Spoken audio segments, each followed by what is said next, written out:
कहते हैं द्वापर युग में यहाँ शिवलिंग था, लेकिन कलयुग शुरू होते ही अचानक अदृश्य हो गया। ये वो मंदिर है जिस मंदिर में अब शिवलिंग दिखाई नहीं पड़ते। कहते हैं कि द्वापर युग के बाद से शिवलिंग दिखाई देना बंद हो गया, शिवलिंग नहीं दिखता है।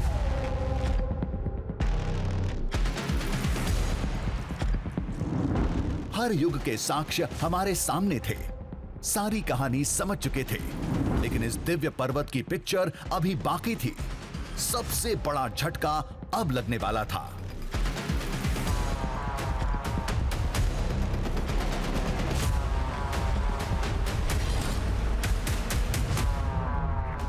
तभी शिखर के एक हिस्से में वानरों की फौज दिखी। भोजन करते हुए इतनी ऊंचाई पर बंदरों को देख हम थोड़ी हैरत में थे।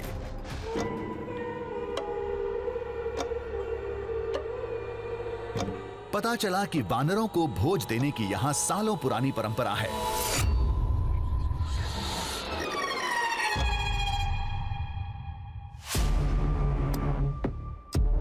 वक्त बदला, मंदिर प्रशासन के अधिकारी बदले, लेकिन रिवाज आज भी जस का तस है।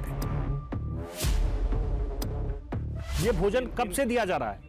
बहुत पुराना है, बहुत ही पुरातन का, बहुत पुरातन है, बहुत पुरातन है। पुरातन का नैवेद्य डालता है अभी इधर से।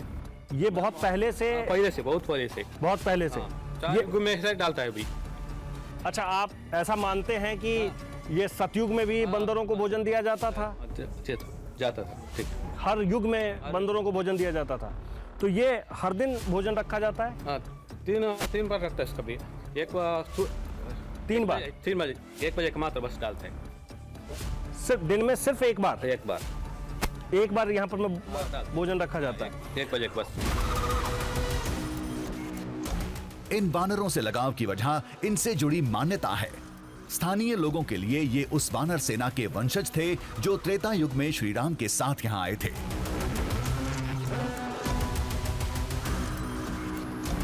दावे के मुताबिक मां सीता की खोज में जब श्री राम और लक्ष्मण इस पर्वत पर आए थे, तब वानर सेना की एक टुकड़ी के साथ बजरंग बली भी उनके साथ थे। यहां से जाते वक्त श्री राम ने इस जगह की रक्षा के लिए कुछ वानरों को यहां छोड़ दिया था। जो राम जी इधर वनवास में थे, उस वो टाइम में इधर भगवान की पूजा करने, शिव जी की पूजा करने के लिए इधर आए थे। जो तब पूजा किए और पूजा के बाद राम जी ने बोला क्या, मेरा जो थोड़ा सेना है, मेरा हनुमान जी का, मेरा जो सेवक का जो सेना इधर छोड़ के जाएंगे। जैसे राम जी ने बोला हनुमान जी को, तो ठीक है, जो हनुमान जी ने उनका जो सेना इधर छोड़ के गए, ये उसका निशान है। देखो हर जगह पे बंदर है इधर।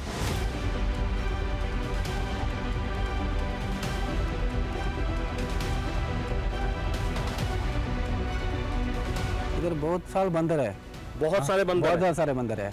हाँ, इधर भगवान राम ने छोड़ करके गए इधर। भगवान राम बंदरों को छोड़ करके गए। क्यों छोड़ कर गए? इधर सिक्योरिटी करने के लिए, सिक्योरिटी करने के लिए, इस इलाके की रक्षा करने के लिए। तब से वो बंदर यही रहते हैं? यही रहता है। ऊपर वाले हिस्से में, ऊपर वाला हिस्से बंदर उधर है, नीचे वाला इधर है, यही रहते हैं, यही रहता है।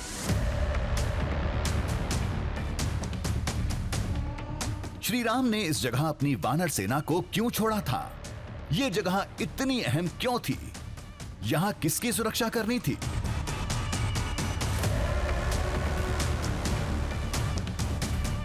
इन तमाम सवालों को लेकर हमने छानबीन शुरू की। पहाड़ के मंदिर से लेकर नजदीक के गांव में जानकार लोगों से बात की। फिर जो सुनने को मिला उससे बंदरों की कहानी तो सुलझ गई, लेकिन हम बुरी तरह उलझ गए।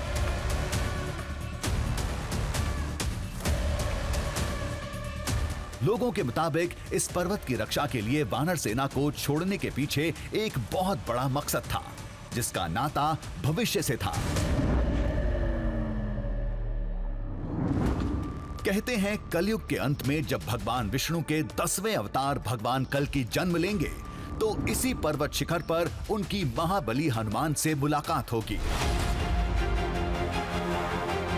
हमारा पूर्वज बहुत बोलता था। आपके पूर्वज क्या कहते हैं? आपके पूर्वज इधर कल्कि और हनुमान की मुलाकात होता था। इधर कल्कि और हनुमान की यहाँ मुलाकात हो? यस, हाँ। ये आप क्या कह रहे हैं? आप समझ रहे हैं? आप क्या कह रहे हैं? आप समझ रहे हैं कि कल्कि और हनुमान की यही मुलाकात होगी? या और क्या, मेरे को समझ नहीं है, पूर्वज का समझ आपके रहे पूर्वज ये बात कहते आ रहे हैं। सच। इसका कुछ साक्ष्य है आपके पास? साक्षी तो हम लोग नहीं बताते, क्योंकि हमारे जो पूर्वजों ने बोला था, जो हम लोग मानते हैं, जो हम लोग ऐसे बोलते पूर्वज यही कह रहे हैं कि भगवान हनुमान और कल्कि की मुलाकात यही होगी। हैं, यही होगी बोलते हैं।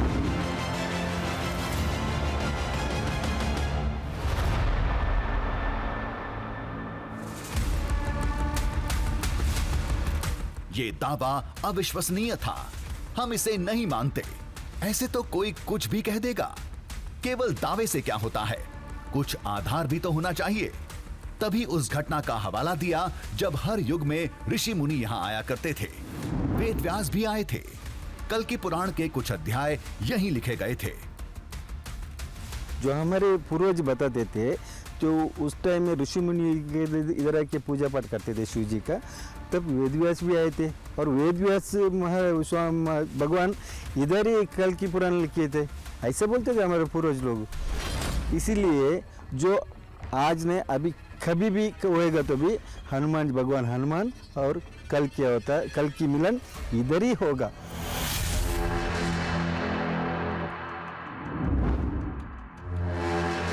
चलिए मान लिया कि महर्षि वेद व्यास यहाँ आए थे।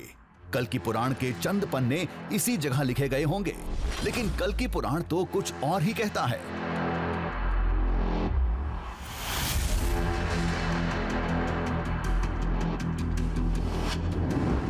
इस पुराण में भगवान कल्कि से जुड़ी हर घटना का जिक्र है। कौन सी घटना कब और कहां होगी, ये सब भी लिखा। पुराण के मुताबिक भगवान कल्कि कलयुग के अंत में 7 चिरंजीवियों से मिलेंगे। जैसे महर्षि परशुराम से वो महेंद्रगिरी पर्वत पर मिलेंगे, इसी तरह लेकिन 7 चिरंजीवियों में से एक महाबली से भी उनकी मुलाकात होनी है। लेकिन कहां, इसके बारे में पुराण में कुछ नहीं लिखा। दावे के मुताबिक वो मुलाकात इसी पर्वत पर होगी। इसका जिक्र इलाके के क्षेत्रीय ग्रंथ में किया गया था, जिसे गांव के पूर्वजों ने ऋषि मुनियों से मुलाकात के बाद लिखा था। लेकिन वो ग्रंथ अब इतिहास का हिस्सा है। वक्त के साथ वो इन जंगलों में गुम हो गया। कभी कभार लोगों को उसके हिस्से मिलते रहते हैं। वेद व्यास जो मुनि थे, वो इधर ही कल्कि पुराण लिखा था बोल के क्षेत्र पुराण में उल्लेख है। और इसका कल्कि भगवान और हनुमान का मुलाकात इधर ही होगी बोल के उन्होंने इसमें उल्लेख किया है। और इसके लिए सारा प्रमाण इधर ये प्रकृति में हम लोग को दिख रहा है। मतलब ये कि कल्कि पुराण से जुड़ा साक्ष्य इसी जंगल में कहीं दबा था। अगर कोशिश करें तो मिल सकता था, लेकिन केवल एक कहानी के दम पर इतना बड़ा कदम कैसे उठाते? तो जवाब में एक तर्क सुनने को मिला। 4 युग का इधर प्रमाण है, सतयुग का इधर प्रमाण है, त्रेता युग का प्रमाण है, द्वापर युग का भी इधर प्रमाण है। जो कलयुग का क्यों नहीं होगी? होगी ना। ये पर्वत पिछले 3 युगों की घटनाओं का साक्षी रहा है। तो क्या कलयुग की सबसे बड़ी घटना भी यहीं होगी? क्या वाकई भगवान कल्कि और बजरंगबली की मुलाकात इसी चोटी पर होगी? इसे साबित करने का एक ही तरीका था। हमें चट्टानों से भरे इस जंगल में उतरना ही होगा। दरअसल ये एक संपूर्ण पहाड़ था, बहुत बड़ा सा पहाड़ जो वक्त के साथ टुकड़ों में बट गया, अलग अलग हो गया। एक हिस्सा वो है जिस पर अभी हम खड़े हैं, एक हिस्सा वो है जहाँ माता पार्वती का मंदिर है, एक हिस्सा वो है जहाँ भगवान शिव का मंदिर है, और एक हिस्सा वो है ठीक मेरे पीछे जहाँ आपको बिल्कुल घना जंगल दिख रहा होगा। हो सकता है कि इन जंगलों में, जंगल के बीच में जो छोटी छोटी पहाड़ियाँ हैं, छोटी छोटी जो चोटियाँ हैं, उन चोटियों के आसपास हमें कोई साक्ष्य मिल जाए।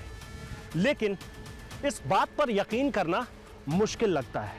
इस बात पर यकीन करना इसलिए मुश्किल है क्योंकि भगवान हनुमान और कल्कि की मुलाकात को लेकर पुराणों में भी कहीं कोई जिक्र नहीं है। इसीलिए इस बात पर भरोसा करना, इस बात पर यकीन करना थोड़ा मुश्किल लग रहा है। लेकिन लोग दावा कर रहे हैं तो हम चल कर देखते हैं।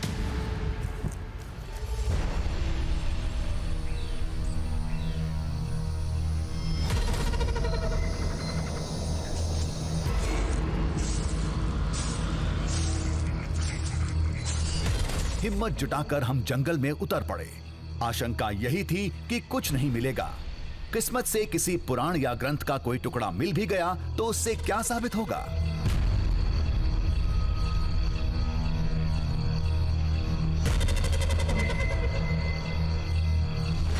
लेकिन सफर को अधूरा छोड़ना हमारी फितरत नहीं। कुछ मिले या ना मिले, कोशिश करना हमारा काम था।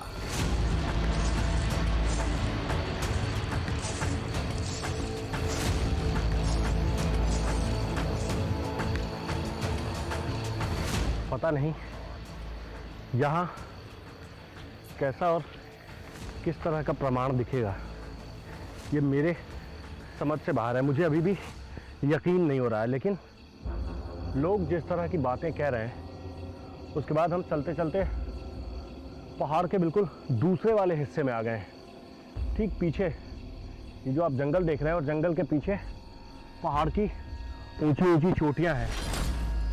मतलब हम अब दूसरी तरफ आ गए हैं और यहाँ आने के बाद भी अब तक हमें ऐसा कुछ दिख नहीं रहा है, क्योंकि यहाँ सिर्फ पत्थर हैं, पेड़ हैं, पौधे हैं, बिल्कुल सन्नाटा है। मुझे तो ऐसा लग रहा है जैसे जंगल के इस हिस्से में सिर्फ हम ही घूम रहे हैं और कोई नहीं है।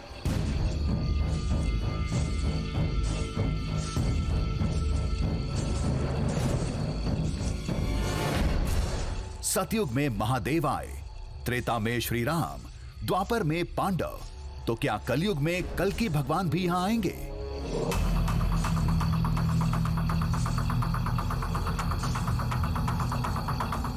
तमाम बातें दिमाग में घूम रही थीं, लेकिन निगाहें चारों तरफ थीं, लेकिन दिल को झूठा दिलासा देना बेकार था।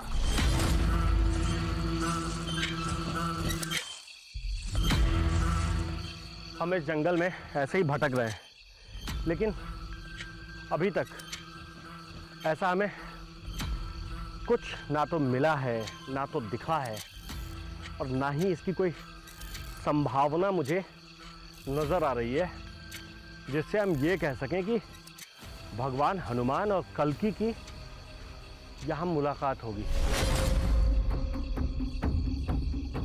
जंगल में घूमते रहे, पत्थरों को, पत्तियों को साफ करके देखते रहे।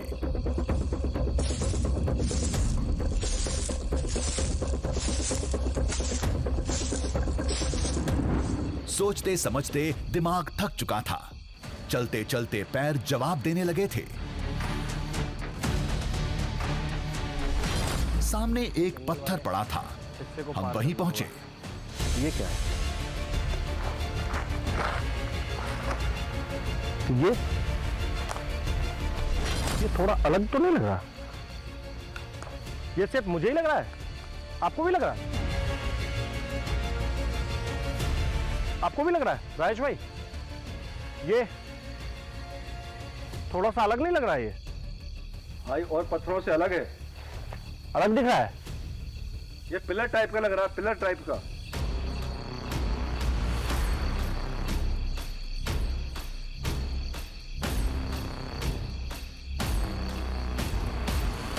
पत्थर का यह टुकड़ा बाकियों से अलग था। हमने करीब से देखा।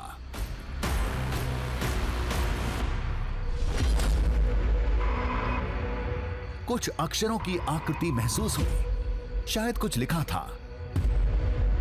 इसके ऊपर कुछ लिखा भी है। क्या लिखा है?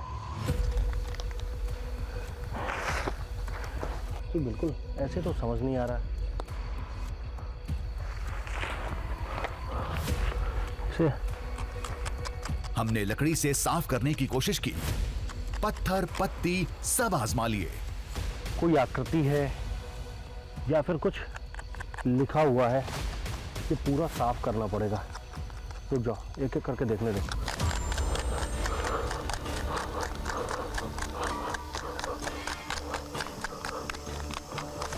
अक्षरों की आकृतियां दिखने लगी थीं, लेकिन इसे पढ़ना अभी भी मुश्किल था।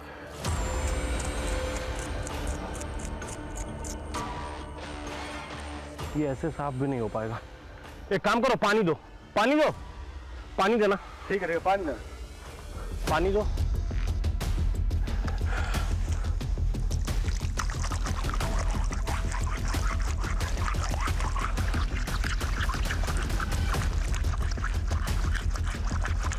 पानी से शिला पर लिखे अक्षर स्पष्ट हो रहे थे।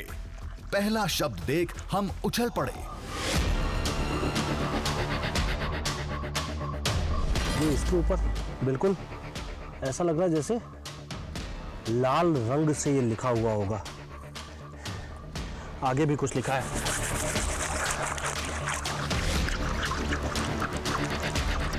हमारे हाथ और तेजी से चलने लगे। कुछ तो यहाँ लिखा था जो हमारे काम का हो सकता था। साफ होने के बाद हमने पूरी लाइन पढ़ी।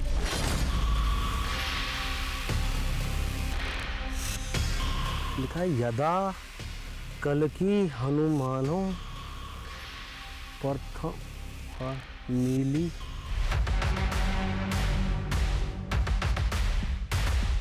संस्कृत में लिखे इस श्लोक का सटीक मतलब नहीं समझ पाए थे, लेकिन इतना समझ चुके थे कि कल्कि और हनुमान के बारे में ही कुछ लिखा था।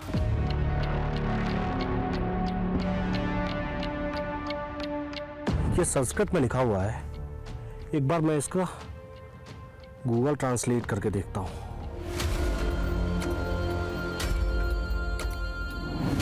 पत्थर की पंक्तियों के हिंदी अनुवाद ने हमें हिलाकर रख दिया।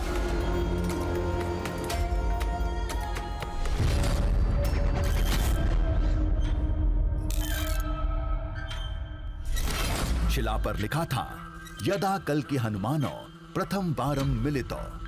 इसका मतलब था जब कल्कि और हनुमान की पहली मुलाकात हुई। क्या यही वो साक्ष्य था जिसके बारे में गांव वाले बता रहे थे? और यहां मुलाकात हुई क्यों लिखा था? भविष्य में होने वाली घटना थी तो मुलाकात होगी लिखा होना चाहिए था, यानी ये अधूरा था। आसपास दूसरे टुकड़े भी होने चाहिए। ये जो कुछ भी लिखा हुआ है ये पूरा नहीं है। इसके आगे भी कहीं कुछ लिखा होगा। यहां तो सिर्फ इतना ही लिखा हुआ है। एक बार आसपास तलाशते आओ।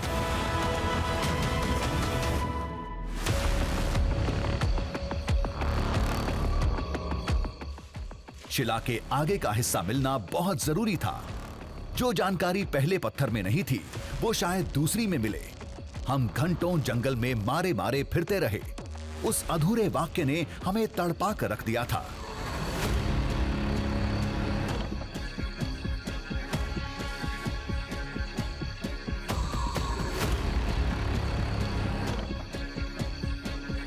जिस पत्थर के ऊपर लिखा हुआ था कि कल्कि और हनुमान मिलेंगे, उसके आगे क्या लिखा था, उस पत्थर का दूसरा हिस्सा कहाँ है, वो अब हमें नहीं मिल रहा है। उसे ढूंढना इसलिए ज़रूरी है कि उसके ऊपर लिखा हुआ है कि कल्कि और हनुमान मिलेंगे। सवाल यह है कि कल्कि और हनुमान मिलेंगे, कब मिलेंगे? क्या यहीं मिलेंगे? और मिलेंगे तो क्या होगा? कई सारे सवाल हैं जिन सवालों के जवाब तभी मिल पाएंगे जब उस पत्थर का दूसरा हिस्सा हमें दिख जाएगा, हमें नजर आएगा।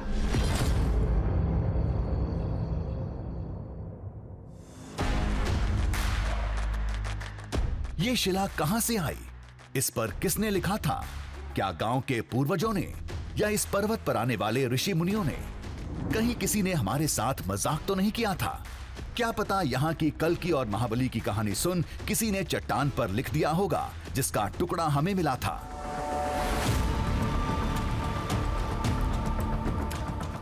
लेकिन ऐसा करने वाले चौक या रंगीन पेंसिल का इस्तेमाल करते हैं, लेकिन यहां तो पत्थरों को चीर कर लिखा गया था जैसे ऋषि मुनि अपनी कंदराओं में लिखते थे। पत्थर का एक टुकड़ा दिखा जिस टुकड़े के ऊपर पता नहीं कब लिखा गया, किसने लिखा, क्या कोई ऋषि मुनि लिखकर चले गए या फिर इसके पीछे की क्या कहानी है वो नहीं मालूम। हम कुछ भी कहें, कुछ भी माने, लेकिन स्थानीय लोग पूरी आस्था के साथ मानते हैं कि कलयुग के अंत में भगवान कल्कि और महाबली हनुमान की मुलाकात इसी चोटी पर होगी। इसलिए यहाँ की हर निशानी को उसी घटना से जोड़ा जाता है।